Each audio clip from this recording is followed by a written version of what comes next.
హనుమకొండ జిల్లా ఆత్మకూరు మండల కేంద్రంలోని సెయింట్ తెరీసా పాఠశాలలో నిర్వహించిన విద్యార్థి నాయకుల నియామక కార్యక్రమంలో ముఖ్య అతిథిగా పాల్గొన్న పరకాల ఎమ్మెల్యే రేవూరి ప్రకాష్ రెడ్డి అనంతరం జ్యోతి ప్రజ్వలన చేసి కార్యక్రమాన్ని ప్రారంభించారు. ఈ సందర్భంగా ఎమ్మెల్యే మాట్లాడుతూ విద్యార్థి దశలోనే నాయకత్వ లక్షణాలను అలవర్చుకోవడం వల్ల భవిష్యత్తులో వ్యక్తిగత మరియు వృత్తిపరమైన జీవితంలో ఎన్నో ప్రయోజనాలు పొందవచ్చు అన్నారు.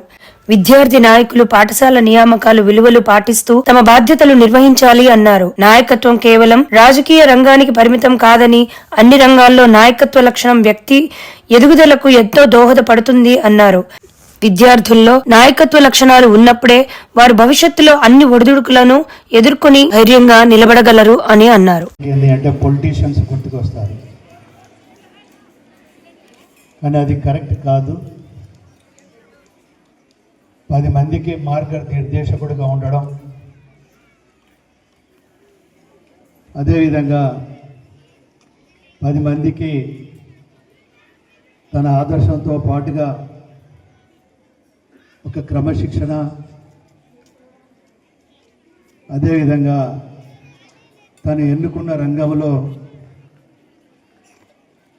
ఒక అభివృద్ధి బాటలో ఇతరులను కూడా మన వెంబడి తీసుకుపోయేవాడు ఒక లీడర్ అనవచ్చు.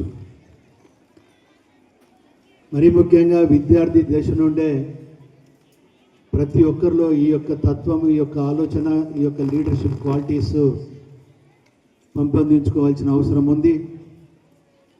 దానివల్ల ఉద్యోగస్తులు కావచ్చు,